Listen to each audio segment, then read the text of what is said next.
Hello friends, मैं श्याम तिवारी आप सभी का अपना official YouTube channel the back benchers classes पे स्वागत करता हूं। जैसा कि आप लोग को न्यूज़ मिल ही गया होगा कि जेपीएससी में भाई ताबड़तोड़ छापेमारी चल रही है। मैं आज सुबह ही आप लोगों को बताया था कि मेंबर लोग जो है अपना एक एप्लीकेशन वगैरह जो है मेमोरेंडम अपना दिया गया है उनके द्वारा सीएम साहब को।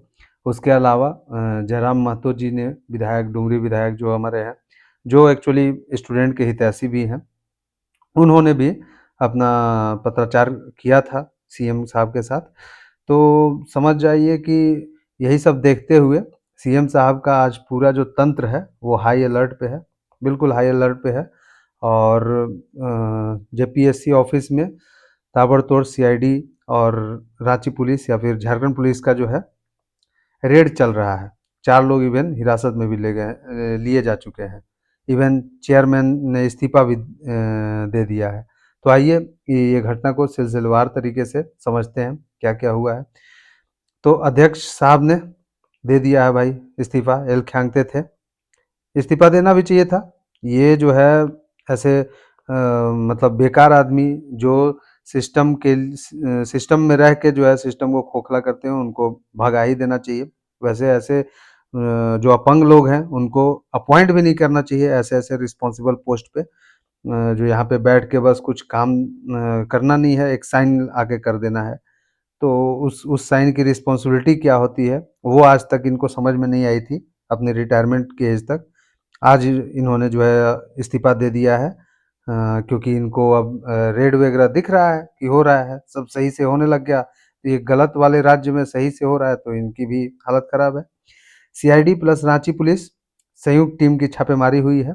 4 लोग भाई हिरासत में, बड़ी खबर यही है कि 4 लोग हिरासत में लिए जा चुके हैं, जिसमें एक असिस्टेंट परीक्षा नियंत्रक भी शामिल है, श्वेता गुप्ता। श्वेता गुप्ता आप लोगों के जैसे लोगों को जो है ना बीच सड़क पे जो है फांसी की सजा होनी चाहिए, ऐसे-ऐसे लोगों को। जो भी ये पेपर लीक और छात्रों की जो है भविष्य के बीच में जो है रोड़ा बन रहे हैं, जिनको एक ज़रा भी ये नहीं पता है कि उनके माँ-बाप जो बच्चे तैयारी करते हैं, उनके माँ-बाप उन पे क्या बीतती है, वो इनको नहीं पता है, ज़रा-सा भी नहीं पता है। इन्हें बस पैसे चाहिए, तो उसके लिए वो कोई भी नंगा नाच करने के लिए तैयार हैं। तो ऐसे-ऐसे लोगों को बिल्कुल हिरासत में लिया जाए, फांसी की सज़ा दी जाए। ये जो चा और भी जो 4 लोग हिरासत में लिए गए हैं, उनके साथ भी ऐसा ही कुछ सलूक किया जाए। मैं भले ही थोड़ा ज़्यादा बोल रहा हूँ, बट ये कम बोल रहा हूँ मैं। वो माँ-बाप, वो बूढ़े माँ-बाप जो इंतज़ार करते रहते हैं कि हमारा बच्चा जो है सफल होगा, मेहनत कर रहा है, उनके आँखों में जो आशाएँ होती है, वो और वो फिर उसके बाद जो उनको दर्द झेलना पड़ता है, ये करप्शन के कारण जब उनके बच्चों का नहीं होता है सिलेक्शन, तो जाके वो जो दर्द झेलना पड़ता है, उस दर्द से कहीं न कहीं मैं इनका जो पनिशमेंट की बात कर रहा हूँ, वो छोटा है।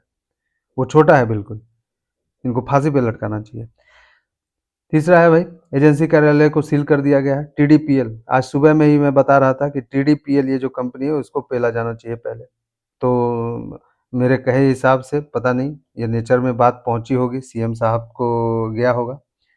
तो उन्होंने जो है टीडीपीएल के कार्यालय को सील कर दिया है। देखिए अब वहाँ से क्या-क्या निकलता है। तो पूरी टाइमलाइन हम लोग देख रहे थे। शिकायत पत्र गया था भाई, सभी लोगों के द्वारा, इवन एमएलए से लेकर मेंबर लोग के द्वारा शिकायत पत्र भेजा गया था सीएम हेमंत सोरेन को। मीडिया ने भी खुलासा किया था, मीडिया ने भी साथ दिया था।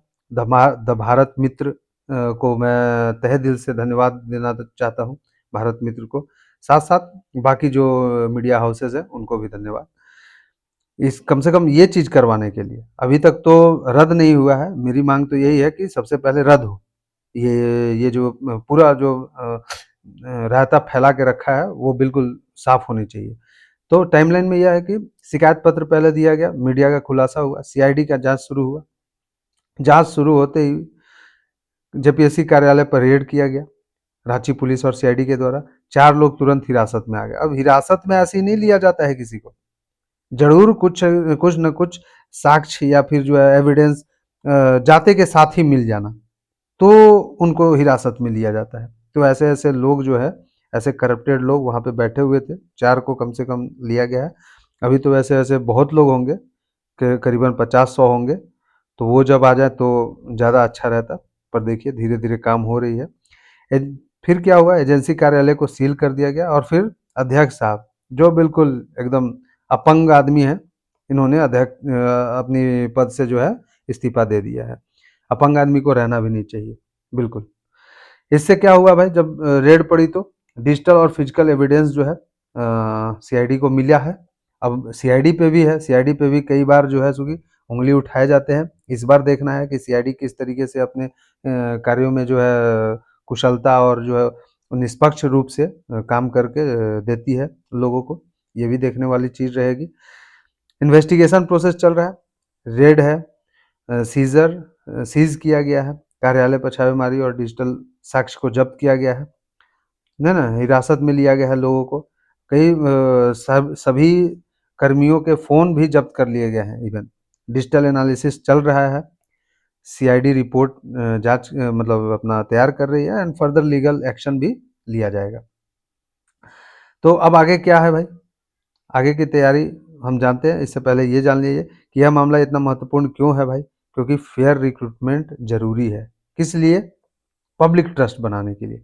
और यहाँ पे रिक्रूटमेंट का खेल ऐसा हो चुका था कि बच्चा-बच्चा जो है, अभी 12th ग्रेजुएशन नहीं किया है, बट उसको ग्रेजुएशन का भी फॉर्म भरना है और जॉब भी लेना है साथ ही साथ। मेरिट बेस्ड सिलेक्शन होना चाहिए। मेरिट बेस्ड क्या होगा? खाक होगा यहाँ पे। अभी तक मेरिट बेस्ड मैं बता रहा हूँ, मैं 7 जेपीएससी से इंटरव्यू दे रहा हूँ, 7th 11th, है ना? बाकी ये सब एफआरओ और ये सब का भी लिखा हुआ मुझे पता है।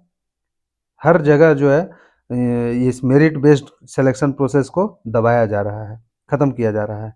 तो इसको स्ट्रॉन्ग करने के लिए ये बहुत ज़रूरी है। स्ट्रॉन्ग इंस्टीट्यूशन होना चाहिए। जेपीएससी बिल्कुल एकदम डल इंस्टीट्यूशन है ना? तो अब आगे की क्या राह होगी भाई? तो डिजिटल साक्ष्यों की गहन जाँच होगी, है ना? लोगों से पूछताछ किया जाएगा, सीआईडी जो है जाँच में रिपोर्ट अपना निकालेगी और ये सब सरकार और आयोग पे निर्णय लिया जाएगा कि वो क्या निर्णय लेते हैं। स्टूडेंट क्या करे भाई? क्या 14 जेपीएससी रद्द होगी?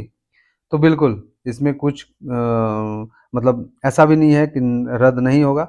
अगर मैं वही बोल रहा हूँ कि डिजिटल और ये जो फिजिकल साक्ष्य मिले हैं, उसको ढंग से अगर सीआईडी ने प्रस्तुत किया, बिना किसी इल-विल के, तो मैं कहता हूँ कि 14 जेपीएससी रद्द हो रहा है जी। इसमें कोई दो राय नहीं है। ये जो हरियाणा वाले 418 आए हैं, ये क्या झारखंड पढ़ के आए हैं एक पेपर? हैं? झारखंड का जे इनको नहीं पता है? आप बात कर रहे हो। तो ये रद्द होने का चांसेस है, ज़्यादा चांसेस है। अगर भाई वैसे तो लिपापोती करने आता है इन्हें, अगर लिपापोती कर दिया तो फिर होगा मेंस, कोई बात नहीं है। क्या रिज़ल्ट रुकेगा? रुक सकता है, नई परीक्षा होगी, लेट्स सी। अभी चेयरमैन तो है ही नहीं, तो बिना चेयरमैन के तो ये एक छोटा-सा भी काम नहीं करते, तो परीक्षा कंडक्ट कराने जैसा बड़ा काम को ये कैसे करते हैं, वो भी देखने वाली बात होगी। तो पहले इन सभी सवालों पर कोई ऑफ़िशियल डिसीज़न नहीं आया है। अभी नोटिफ़िकेशन के ज़रिए ये पता लग जाएगा, कुछ न कुछ आएगा ही इसके बारे में नोटिफ़िकेशन, तो वहाँ से देख सकते हैं। तो यही था 14 जेपीएससी को लेकर। 14 जेपीएससी क्या, ये जितने भी बैकलॉग और एफआरओ, एसीएफ ये सब का एग्ज़ाम हुए हैं, वो सब में भी एकदम बिल्कुल धाँधली हुई है, पुरजोर धाँधली हुई है। इसका बिल्कुल खुलासा हो भी जाएगा अगर ढंग से, वही बात मैं बार-बार बोल रहा हूँ कि सीआईडी और रांची पुलिस की टीम ने बिना इल-विल के, बिना किसी लाग लपेट के अगर अपनी जाँच को अच्छे से करती है, रिपोर्ट तैयार करती है, तो बिल्कुल ये समझिए कि संस्था को भंग करना ही पड़ेगा। ये जितने भी लोग हैं, इनको हिरासत में लेना ही पड़ेगा। तो चलिए, बाकी अगर नया अपडेट आता है, तो मैं आप लोग के साथ साझा करूँगा। तब तक के लिए धन्यवाद।